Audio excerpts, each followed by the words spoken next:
Hello, YouTube. Today, I want to talk about the Read What You Own challenge. I'll just get right into it. It's a very popular thing going around on BookTube for the last several years. It's started by Criminali, who apparently stopped doing it this year. But the thing is, the Read What You Own challenge, in case you don't know, is a book reading challenge where you stop buying books until you read about 100 is the number Criminali gave uh books that you already own.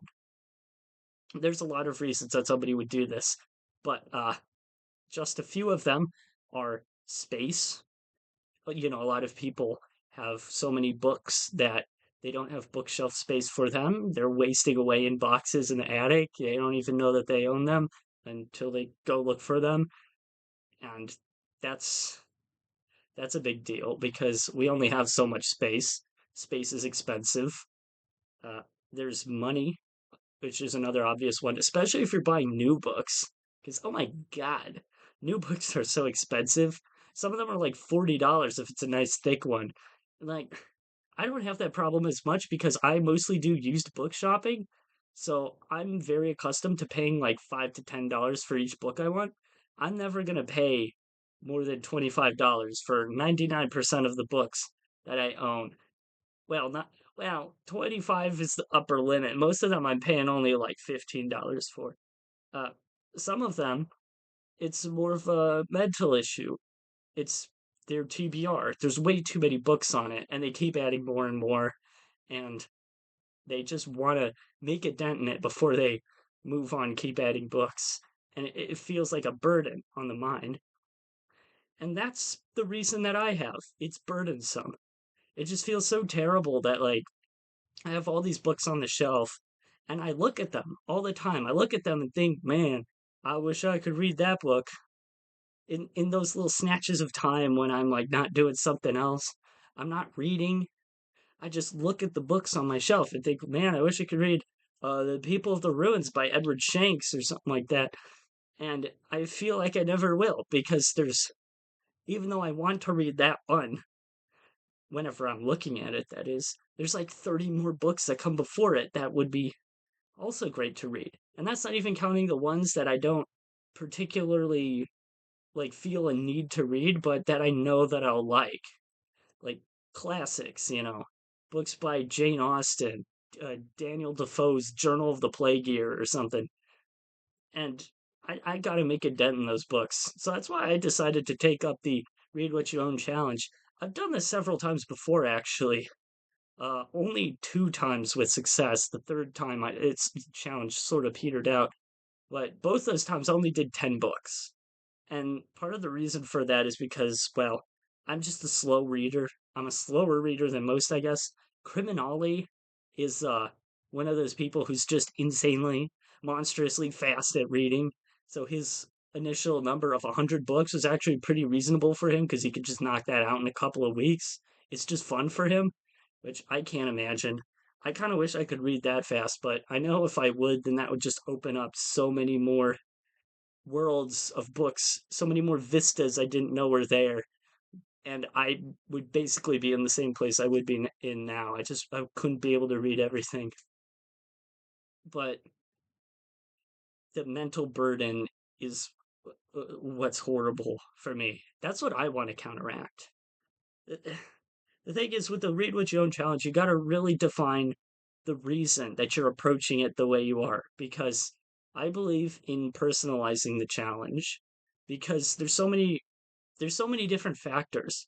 There's so many times when it would be almost irrational to not pick up whatever book is in front of you. Like, for example, like what if you're at the recycle center and there's a book there that's free, and it's going to get pulped if you don't pick it up. Why not pick it up, even if you're in the middle of some book challenge? So, stuff like that's an obvious exception. You can pick up books like that, but then it starts getting muddier. Like, what if there's a book you really want? You've been wanting it for a long time. You find it at a flea market or at a grocery store or, oh no, I said that, or an antique show for only a few bucks. And you know you're going to read it. Maybe you should buy it. In that point, it's kind of irrational to not buy it. But what if you're in the middle of the challenge? Well, you got to honor the rules of the challenge, or else the challenge is pointless. But there's reasons to create exceptions for that, I think. So I know that to get back on track, I would never be able to take Criminal's original challenge of doing 100 books because that's just not my reading speed. So instead, I'm doing 25. 25. I started this challenge just a couple of weeks ago, like after I posted my last video, I think. Uh, my first book was The Martian Chronicles. So that actually would have been like 3 weeks ago, maybe a month. And since then, I'm on my fourth book because after the Martian Chronicles, I finished that. I then read The Quest for the Holy Grail, the translation by Nigel Bryant. Then after that, I started reading two books at the same time, which I don't always do. Right now, I'm reading The Last Man by Cousin de Granville and The Trumpeter of Krakow by Eric P. Kelly. And those two books are pretty good, but it's difficult because I have a lot of stuff to do recently. So I've been getting through them very slow. This challenge has been very slow going. It is kind of a test of my fortitude, but at the same time, uh, it's felt really nice. Not heaping more books onto myself. So even though I'm going very slow in the books that I have right now, it's very nice to just to not be adding to that mental queue, that burden, that horrific burden that just weighs on me all the time whenever I have all these books that I want to read and I can't read them because my reading speed is so slow. And the time that I allot each day to reading books is only like an hour and a half or something. Even then, I can only knock out several chapters. So that's what I want to ask. Is it rational?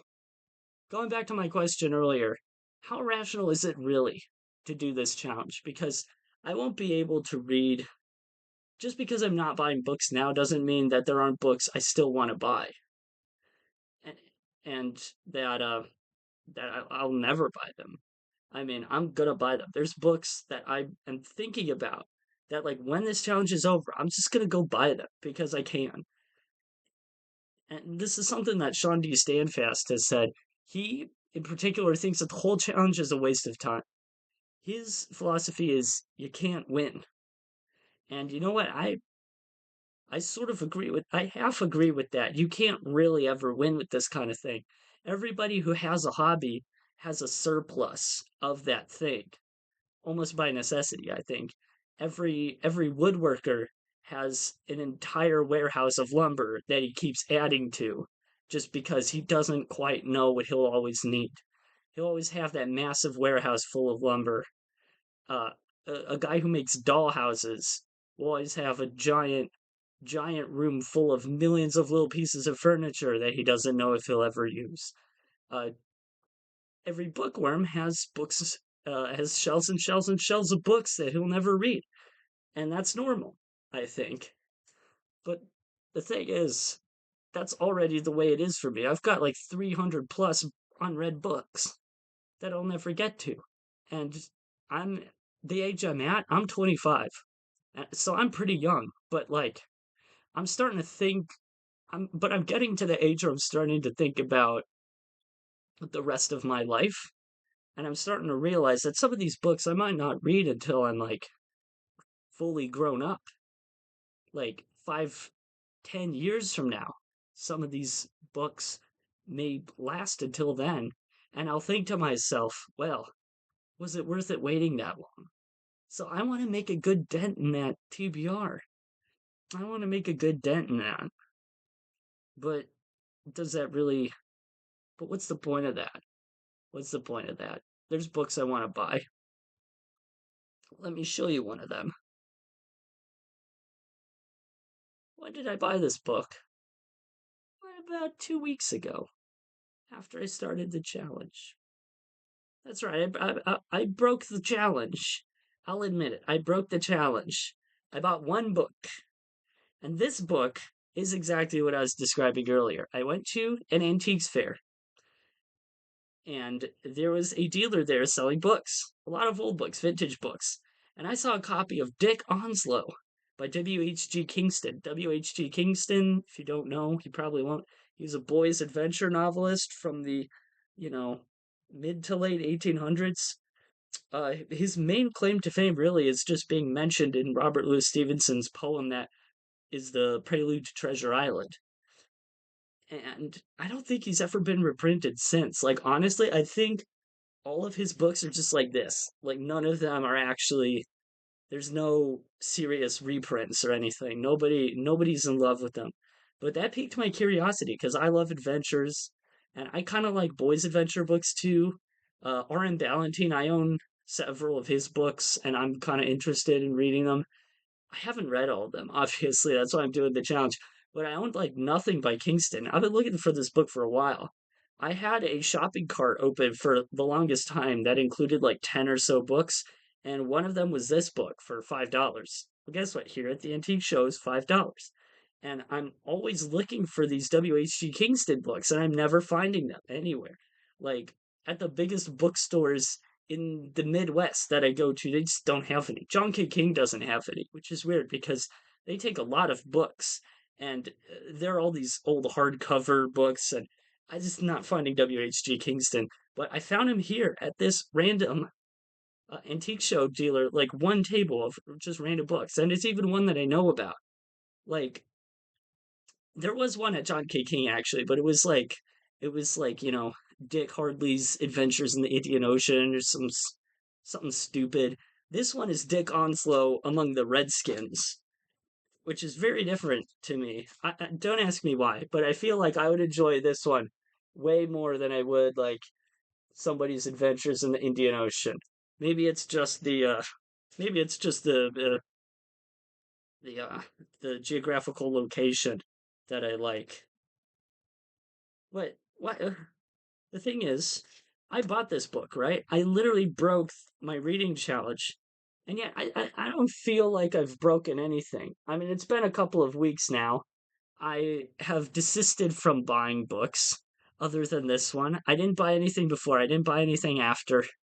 And you know what I told myself in the rules, even before I started, is that, sometimes if you see a book you really, really want, you can just buy it.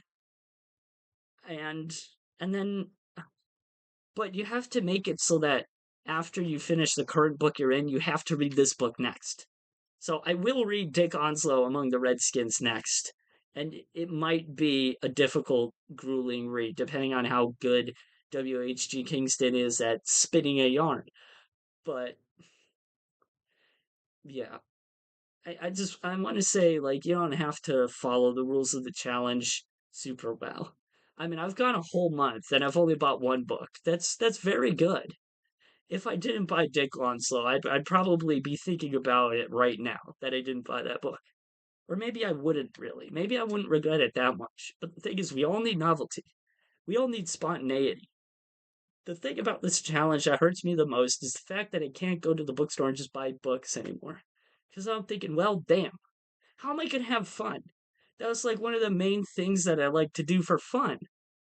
But that's part of the problem because I shouldn't be buying stuff just for fun, just to get that dopamine hit of having bought something. I should really be enjoying the things that I collect.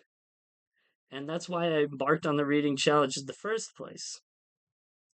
But I did get a dopamine hit buying this, but I found it justifiable. And that's kind of the message that I want to impart is that I broke the challenge, but I don't feel like anything was ruined. I feel like I'm still keeping to the challenge. I mean, I'm on like book number 4 now. After Dick Onslow, I'm not going to be on book number 5. That one's exempt from the count. Uh, but I, I feel perfectly fine. I don't think I did anything wrong. I mean, you're not beholden to anybody. Like maybe I could be beholden to the viewers, but like 8 people are going to watch this video, and nobody's going to comment. So, uh, I'm sorry if anybody actually does want to comment. Prove me wrong. You know what? Prove me wrong. Leave a comment. make me look like an asshole. But I do want to say you don't have to listen to anybody. If it's irrational to not buy the book, then you probably should buy it. That's all I'm gonna say. So that was my video the uh about the Read What You Own challenge. I'm gonna read 25 books. I suppose I'll update you as I go. I wish I had those books that I had already read with me for this video, but next time I guess I'll prepare more. I'll show them to you as I read them, and that's basically all that I wanted to say for today. Yeah. Thank you so much, YouTube. See you later.